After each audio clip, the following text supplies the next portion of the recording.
L'implantation de la machine, c'est ce qu'on appelle une pelle araignée. Donc une pelle araignée est un engin de terrassement spécifique pour pouvoir accéder sur des chantiers un petit peu difficiles, des pentes à forte déclivité, voilà, des choses un petit peu.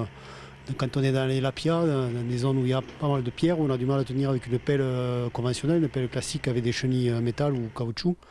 Donc ça, c'est un appareil en fait qui a été conçu il y a presque 50 ans et qui est équipé d'un bras classique, hein, comme une pelle mécanique normale. Sur ce bras, il y a une spécificité, il y a ce qu'on appelle un télescope. Donc c'est cette partie-là qu'on voit, qu'on peut actionner grâce à une pédale. Et cette partie, en fait, elle s'escamote. Donc ça permet d'avoir un bras un petit peu plus long ou moins long selon le type de terrain et le type de tâche à effectuer.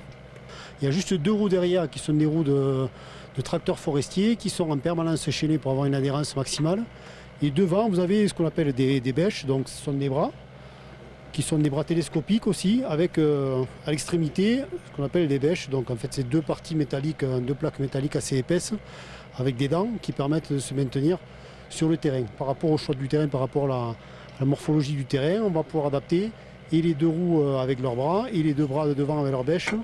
L'intérêt, c'est d'arriver à travailler le plus à plat possible et d'être franchement le plus stable possible. Voilà.